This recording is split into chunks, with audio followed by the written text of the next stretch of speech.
Mesdames, Messieurs, bonsoir. Les relations entre l'État et l'Église catholique ont été marquées durant 60 ans par des incompréhensions à répétition, dossier du 20h dans la suite de la célébration du 60e anniversaire de l'indépendance. Mais des pas importants ont été franchis, notamment sur le plan sécuritaire. Le chef de l'État, Félix-Antoine Tshisekedi, l'a mentionné dans son message à la nation. C'est l'extrait choisi pour ce soir. Suivez. Au moment où nous célébrons le 60e anniversaire de notre indépendance, je note que des pas importants ont été franchis. À l'est du pays, au nord et au sud Kivu, les groupes armés locaux et étrangers ont subi ces derniers mois une forte pression et enregistré de lourdes pertes. Plusieurs combattants issus de leur rang ont été soit capturés, soit démobilisés ou arrêtés, soit rapatriés dans leur pays d'origine. Les ADF sont à ce jour nettement affaiblis et délogés de tous leurs sanctuaires dans le territoire de Béni. L'armée réussit à déjouer plusieurs attaques terroristes de cette force du mal qui, de manière très isolée, mène des attaques ciblées contre les populations civiles. Je salue les efforts de nos officiers et de nos troupes sur le terrain et ma détermination d'en finir reste vive. En Ituri, le FRPI est engagé dans le processus de désarmement, de mobilisation et de réinsertion en cours de mise en œuvre. Ceci après la signature d'un accord de paix avec le gouvernement. Dans l'ensemble, des mesures non militaires sont davantage requises pour une meilleure mobilisation des communautés locales dans la lutte contre les forces négatives. Je réitère mon appel à tous les autres groupes armés afin de déposer les armes et de choisir la voie de la paix, sous peine de s'exposer aux sanctions coercitives de l'armée et à des poursuites judiciaires. Je condamne fermement les massacres des populations par des miliciens en Ituri, au nord et au sud Kivu. Tout en exprimant ma compassion aux familles durement touchées par cette barbarie ignoble, je les assure que ceci ne restera pas impuni. Au Sénat, la plénière de ce mercredi était consacrée à la réponse du ministre d'État en charge de l'enseignement primaire, secondaire et technique, Willy Bakonga. Il répondait à la question avec débat de la sénatrice Isabelle Kambamba sur les impacts de la gratuité à la qualité de l'enseignement. Eugénie Dada-Chaban. Quelle est la politique du gouvernement dans la mise en œuvre de la gratuité de l'enseignement par rapport au surpeuplement des salles de classe et la qualité de l'enseignement dispensé? Est-il possible de faire la reprise des cours en cette période d'état d'urgence sanitaire due à la COVID-19?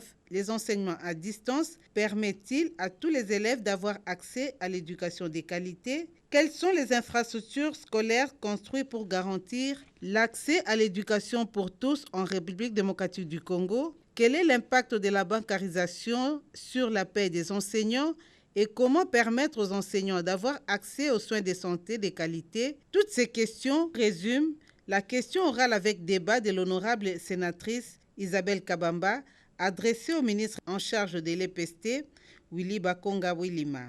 Par devoir de redevabilité à la plénière du Sénat présidée par l'honorable Alexis Thambou Mwamba, le président de la Chambre haute du Parlement, le ministre d'État en charge de l'EPST, Willy Bakonga, a fait l'économie des différentes mesures prises pour garantir l'amélioration du système éducatif congolais, parmi lesquelles les stratégies pour la reprise des cours sans exposer les élèves ni les enseignants. Aussi, il convient de rassurer la communauté nationale à travers votre auguste assemblée qu'aussitôt l'autorisation de la reprise de classe sera annoncée par la haute autorité du pays, les finalistes seront évalués selon un calendrier réaliste à aménager à cet effet. Pour permettre aux élèves d'étudier pendant cette période de confinement, les enseignements à distance sont dispensés dans les chaînes de télévision. Concernant la réhabilitation des infrastructures scolaires, Les écoles sont construites dans le cadre du programme 1000 écoles du gouvernement Matata et des 100 jours du chef de l'État, Félix Antoine Tshisekedi Tshilombo. Pour la santé des enseignants et de leurs familles, les mutuelles de santé sont installées. La plénière s'est terminée par l'audition de la commission PAJ sur la correspondance à adresser au Premier ministre par rapport à l'enquête sur la violation du siège du Parlement.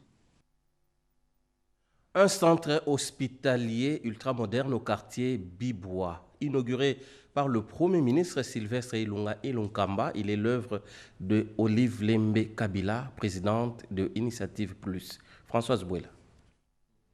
30 juin, jour de l'indépendance, cet événement historique a eu tout son sens en 2020 aux yeux de la population dans la zone de santé de Maluku, au quartier Bibois. Fini les décès en cours des transferts des malades.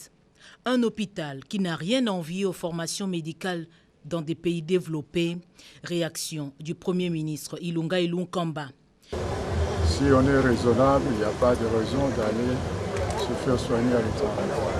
Une Congolaise, un enfant de ce pays, une citoyenne de ce pays, offre au peuple congolais ce centre hospitalier très moderne. C'est un indicateur très important.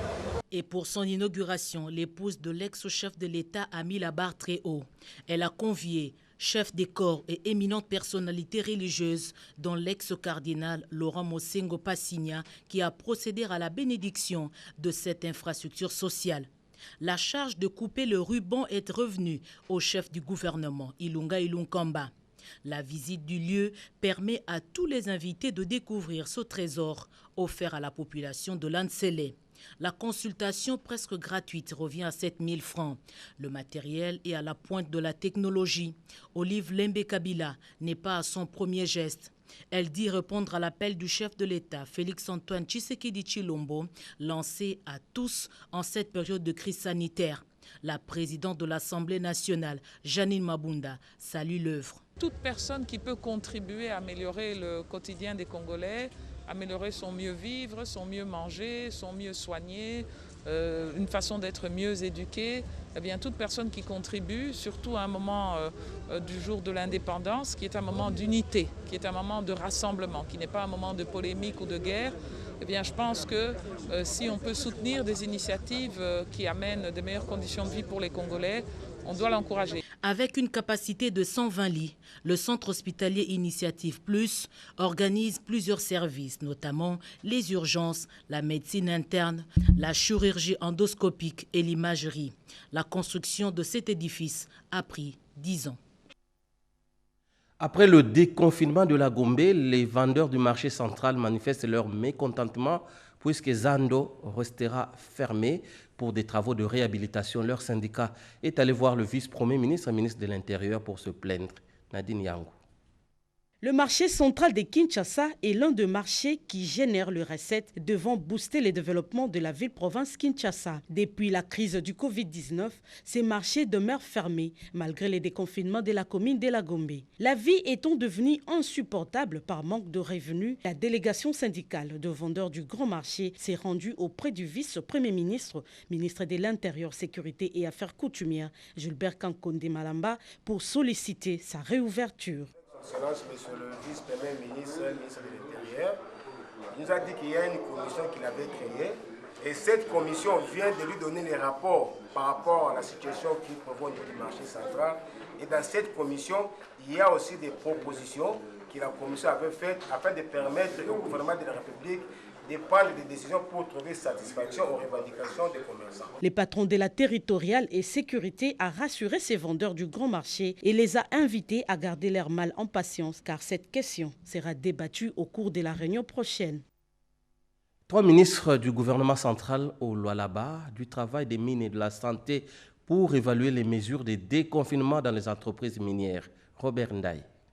La 6e réunion du Conseil des ministres présidée par le président de la République, Félix Antoine Tshisekedi Tshilombo, avait décidé d'envoyer une mission interministérielle dans les provinces du Haut-Katanga et Lualaba pour cerner toutes les dimensions liées au confinement et envisager les déconfinements progressifs dans le secteur minier. Ce mercredi 1er juillet 2020, une forte délégation ministérielle conduite par la ministre d'État, ministre de l'Emploi, Travail et Prévention sociale, Dr Néné Lungankoulou, aux côtés du ministre de Mines, Willy Kitobo, et celui de la Santé, Dr Eteni Longondo, est arrivé à Kolwezi dans les Lualaba. Première étape d'une tournée qui les conduira à Lubumbashi dans le Haut-Katanga. Aussitôt arrivée, la délégation gouvernementale a eu le temps d'écouter attentivement dans la salle du gouvernorat de province les propositions des sociétés minières concernées par ces déconfinements progressifs. Tour à tour, Néné Lungankoulou, favorable à ces déconfinements progressifs, a tenu à rappeler aux responsables de ces sociétés minières de tenir compte des directives édictées par le président de la République et le Premier ministre Sylvestre Ilunga Ilukamba pour protéger l'emploi en République démocratique du Congo. Elle a été rejointe par le ministre de la Santé, Dr Eteni Longondo, qui appelle au strict respect des mesures barrières en précisant qu'il n'y a pas de risque zéro dans la contamination du coronavirus en République démocratique du Congo en général et en particulier au Lualaba. Pour celui des mines, en pleine campagne de vulgarisation du nouveau code minier, il faut absolument déconfiner pour permettre à ces travailleurs de rejoindre leur famille 3 mois après. Après échange, un moratoire d'1 mois a été accordé à ces sociétés minières pour bien préparer ces déconfinements et un acte d'engagement sera signé dans les prochaines heures. Cette mission fait suite à celle effectuée au mois de mai dernier suite à l'appel des travailleurs qui dénonçaient les mauvaises conditions de leur confinement.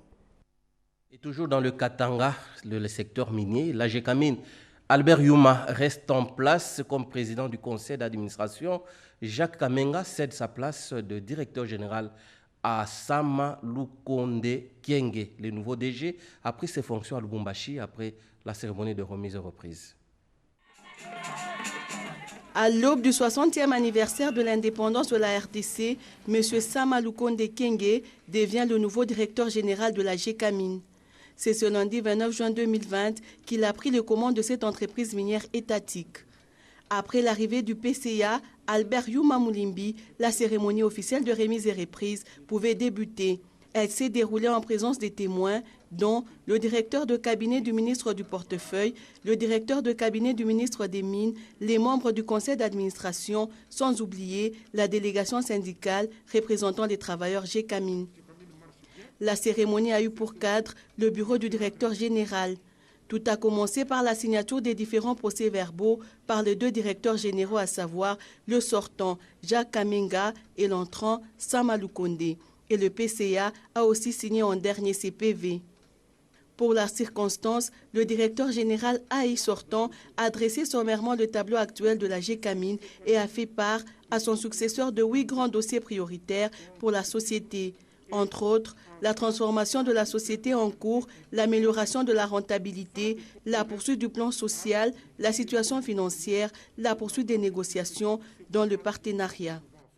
Le temps fort de la cérémonie a été la passation du pouvoir. Le DG sortant a remis symboliquement à son successeur un classeur contenant des dossiers, une clé de contact, des clés du bureau et enfin, il a cédé le fauteuil. Étant installé et prenant possession de son bureau, le nouveau DG s'est exprimé. C'est par la visite des différents bureaux du DG, situés tous au 5e niveau, que s'est clôturée la première partie de cette cérémonie. Message de vœux des GECAMIN adressé au président de la République, Excellence Félix-Antoine Tshisekedi Tshilombo, président de la République, chef de l'État.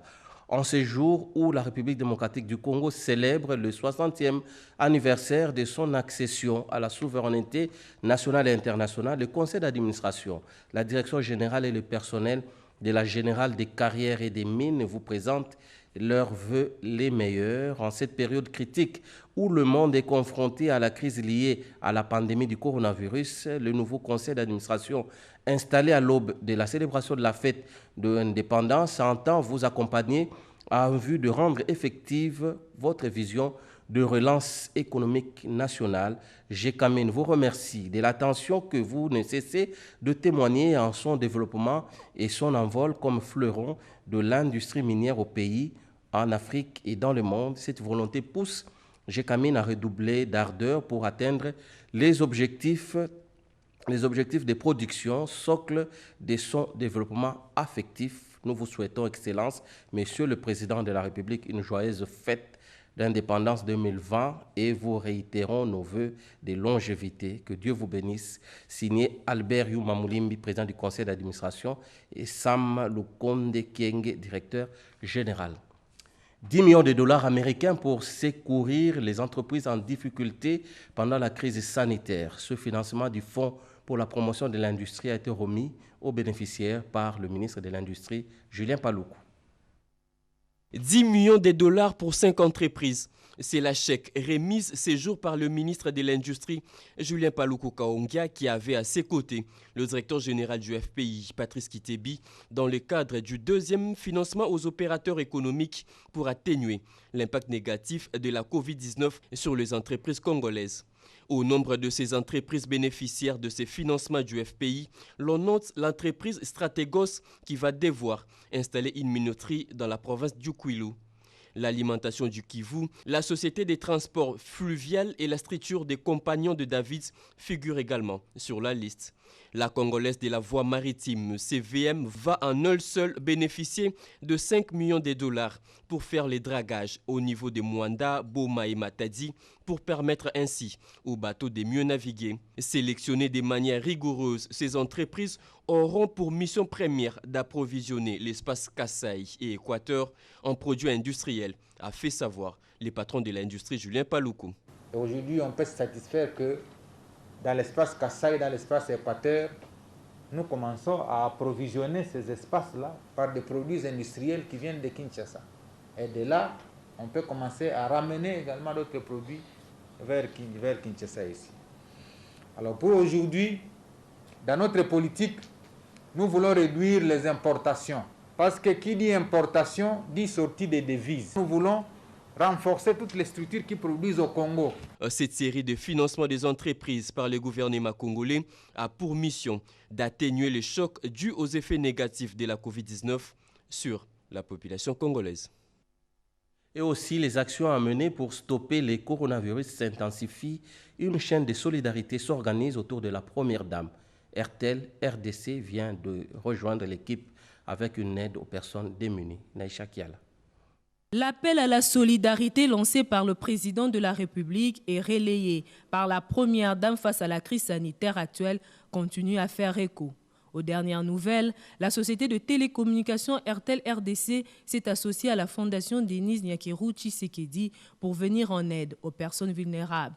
En une journée, quelques orphelinats, formations médicales de la capitale et personnes vivant avec handicap ont reçu une assistance en vivres et autres produits nécessaires pour faire face à la pandémie. Nous sommes régulièrement dans ses pensées et donc ce n'est pas le premier geste qu'elle a posé pour notre hôpital. Nous lui sommes très sincèrement reconnaissants aussi à la fondation RTL de nous avoir associés à cette remise symbolique de l'eau, de produits vivriers. Outre ce don, un chèque de 126 000 $ américains a été remis à la fondation Denis Nyakeru Tshisekedi par cette société de télécommunications qui compte de nombreux abonnés à travers le pays. Il s'agit, selon le directeur général de cette entreprise, d'une contribution aux actions menées par la première dame de la République au travers la fondation qui porte son nom. Un partenariat scellé par la signature d'un contrat. Avec cette crise sanitaire qui est en train d'impacter beaucoup plus de gens, non seulement les gens qui sont malades, mais aussi les gens qui sont en bonne santé, mais qui sont impactés par les conséquences économiques de cette crise sanitaire, nous avons pensé pouvoir entrer en partenariat avec la fondation Denis Nyakeru Tshisekedi pour pouvoir venir en aide aux personnes vulnérables qui sont impactées par cette crise. Les désormais partenaires ont conjointement rassuré que leurs actions communes vont s'étendre dans plusieurs domaines, prioritairement la santé et l'éducation. Nos activités également se basent sur 4 piliers, dont l'éducation est l'un des piliers. Donc nous avons l'éducation, on a la santé, c'est un début, mais ce n'est pas la fin. Donc. Ce nouveau partenariat vient apporter un coup de pouce aux multiples projets de la fondation Denis Nyakeru Tshisekedi, qui du reste demeure ouverte aux initiatives salvatrices pour la population. 60 ans durant, l'Église catholique et l'État ont toujours vécu à couteau tiré cette implication de l'Église dans la politique à travers ce parcours historique de Ridis Kitutu. L'Église catholique, l'un parmi les principaux animateurs de la vie sociale au Congo a créé les premiers résistants à la colonisation et a consolidé en même temps les premiers leaders politiques congolais à la fin de la colonisation. Avant l'indépendance, l'Église et l'État nourrissaient de bonnes relations. Et après l'indépendance, le président Kasavubu a vu en l'Église catholique une alliée incontournable. Durant les premières années, l'Église conserve son aura. Mais dès que Joseph Désiré Mobutu prend le pouvoir en 1965, il va essayer de la combattre, ne supportant pas qu'une autorité, même religieuse, soit au-dessus de lui. Pendant le règne de celui-ci, les croix sont alors enlevées dans les salles de classe et des édifices publics pour être remplacées par des portraits de Mobutu. Les prénoms chrétiens supprimés dans le registre de l'état civil. La zaïrianisation sur fond de l'église fait descendre des chrétiens dans les rues de Kinshasa pour réclamer la réouverture de la conférence nationale souveraine. Une marche réprimée dans le sang. Près de 25 ans plus tard, l'Église est de nouveau à la manœuvre. Par l'intermédiaire de ses évêques, elle tente en dernier recours de trouver une voie de sortie de crise dans le pays. Une crise créée par la non-organisation de l'élection présidentielle et l'arrivée à son terme du mandat de Joseph Kabila Kabange. Un bras de fer se crée.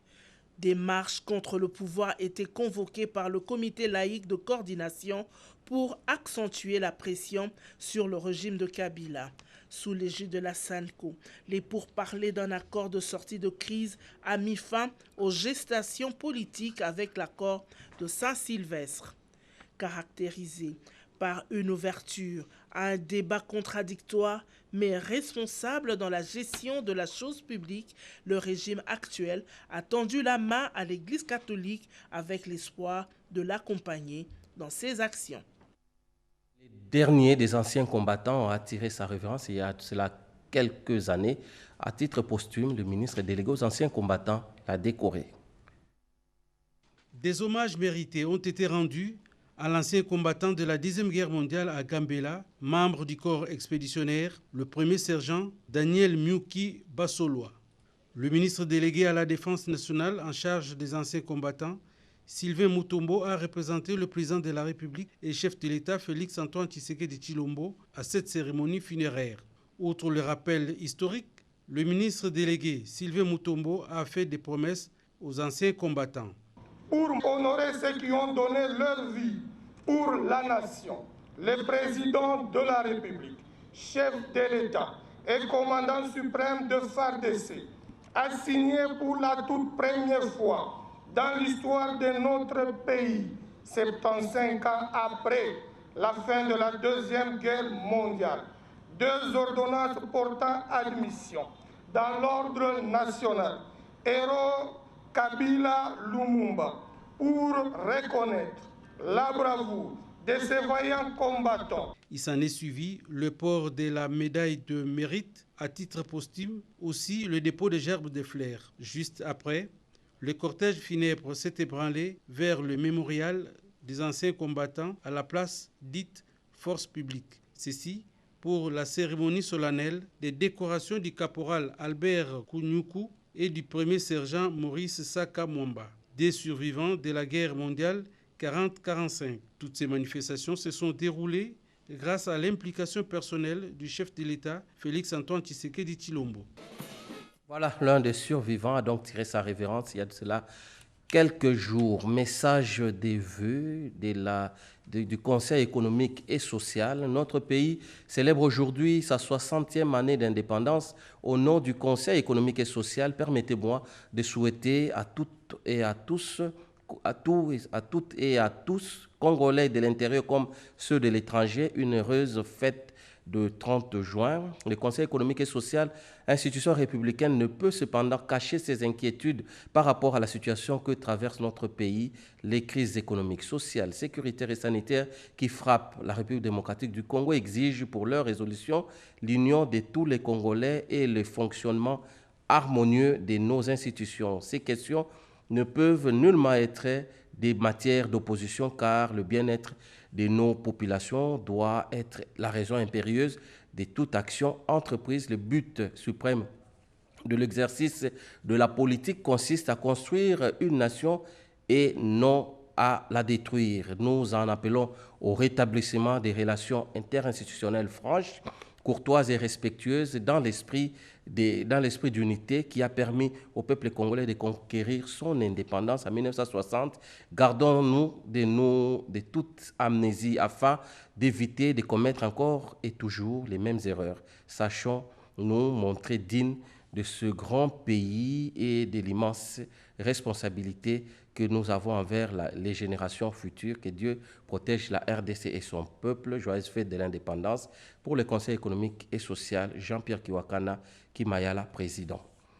Le ministre près le président de la République a dépêché une équipe à Tchela, dans le Congo central, armée de kits sanitaires et autres biens de première nécessité pour porter assistance à la population pendant la pandémie du coronavirus. Marthe Mangaz. Lutte contre la Covid-19 au pays. Le ministre près le président de la République, Dr André Kabandakana, a dépêché une équipe de son cabinet dans la province du Congo central pour sensibiliser la population au respect des mesures barrières préconisées par le chef de l'État, Félix-Antoine Tshisekedi Tshilombo, pour éviter toute propagation du virus. Conduite par Madame Hélène Funga, la délégation s'est rendue à Tchela où elle a réconforté et réarmé le moral des pensionnaires de la prison centrale de ce territoire, dont s'agit baissière, des vivres ainsi que des kits sanitaires pour se protéger contre cette pandémie. Madame Hélène Funga, fille du terroir, a saisi cette opportunité pour expliquer aux détenus comment se protéger contre la Covid-19. Le directeur de la prison de Tchela a, après avoir remercié les rares bienfaiteurs en la personne du docteur André Kabandakana, lancé un cri d'alarme aux autorités compétentes du pays suite aux mauvaises conditions de détention et aussi à l'état de délabrement des bâtiments de cette prison construite depuis les années 1930. Madame Hélène Funga, la chef de la délégation, a promis d'être leur fidèle interprète afin que leurs problèmes puissent trouver des solutions. Après la prison centrale de Tchela, la délégation a mis les caps sur l'hôpital général de référence de Panji. Elle a procédé au même exercice, c'est-à-dire expliquer le respect des gestes barrières pour éviter la Covid-19. Nous tenons à remercier le ministre près du président de la République à travers votre délégation parce que on ne peut pas penser qu'un ministre à Kinshasa pense envoyer une délégation jusqu'à notre coin ici si cela ne se manifeste pas par l'amour. Donc c'est de l'amour qu'il a manifesté à travers notre hôpital. Faisant d'une pierre deux coups. En tant que mère de famille, Madame Hélène Funga a honoré les factures de 6 jeunes femmes retenues plus de 6 mois dans cet hôpital après leur accouchement par césarienne. Les heureuses bénéficiaires de ces gestes combien louables ont également reçu des pagnes et autres biens. Élan de solidarité encore, le centre hospitalier de Kinshasa a reçu des respirateurs pour les soins des patients atteints du Covid-19. Yvette Makuntima. Près de 50 respirateurs artificiels pour une mégapole de plus de 15 millions d'habitants, l'image serait celle d'une goutte d'eau dans l'océan. Les patients Covid-19 présentant le syndrome de détresse respiratoire doivent leur survie à cet outil médical qui remplace l'effet mécanique de la respiration. Le centre médical de Kinshasa SEMK, avec ses centaines de lits pour la prise en charge des malades du coronavirus, vient de recevoir de l'opérateur des télécommunications Africell RDC un nombre significatif de respirateurs en mode invasif avec intubation pour les patients Covid-19. Nous ne recevons que les cas les plus compliqués. C'est-à-dire que c'est un centre de soins intensifs, donc qui ne prend en charge que les patients qui ont besoin d'un support ventilatoire, donc c'est déjà les stades les plus avancés de la maladie. Et le don de ces respirateurs va nous permettre d'équiper 10 lits de réa supplémentaires au profit de la population quinoise. Alors, notre capacité est une quarantaine de lits actuellement, et plus de 150 cas ont transité par notre centre. Cet opérateur des télécoms n'en est pas à son premier geste.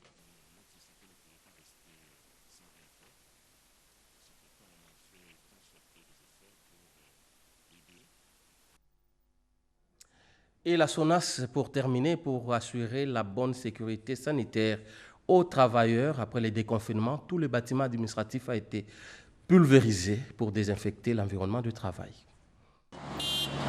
Après le déconfinement de la commune de la Gombe, intervenu lundi 29 juin dernier, les activités paralysées pendant 3 mois à cause de la pandémie du coronavirus reprennent timidement à la satisfaction de la population quinoise.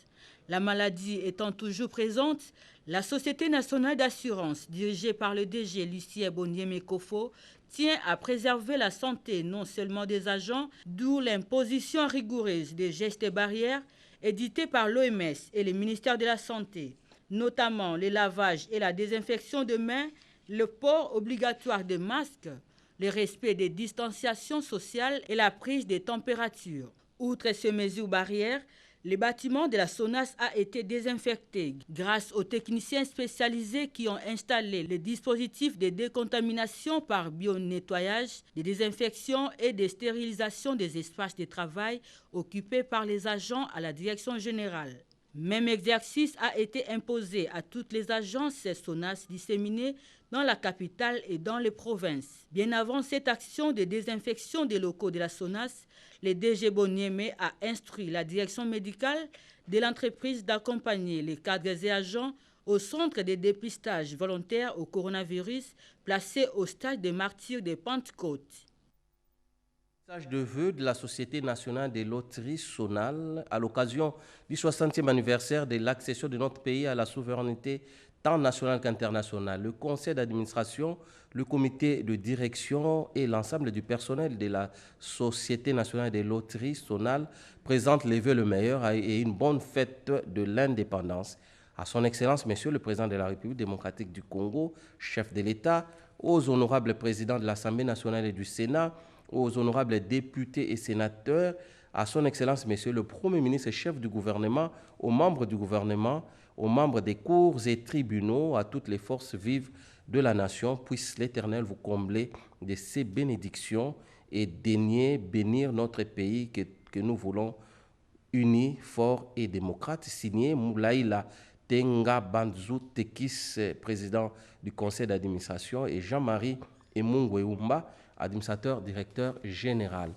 La nécrologie, pour terminer, la grande famille Lepira, la grande famille Chibanda et Madame Cécile Chibanda Lepira ont la profonde douleur de vous annoncer le décès du professeur Dr François Lepira Bompeka, survenu le 25 juin 2020 aux cliniques universitaires de Kinshasa. Le programme des obsèques se présente de la manière suivante. Jeudi demain, 2 juillet 2020 à 9h, levée du corps de l'illustre disparu à la morgue des cliniques universitaires de Kinshasa, suivi de l'inhumation au cimetière de Mbesseke et Nouvelle Cité.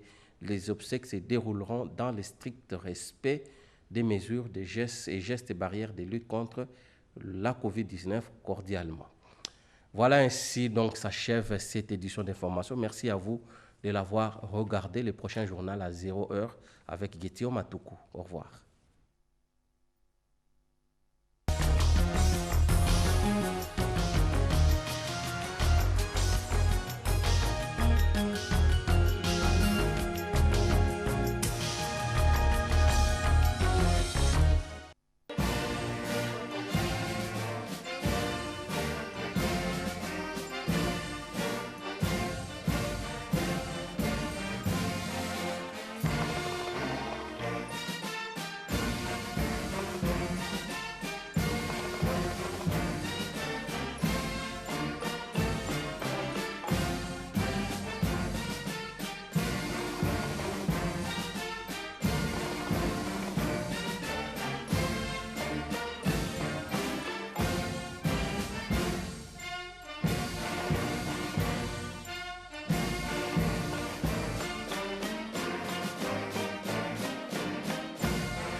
Mes chers compatriotes, le 30 juin de chaque année est un moment légitime pour nous tous de célébrer l'accession de notre pays à la souveraineté nationale et internationale.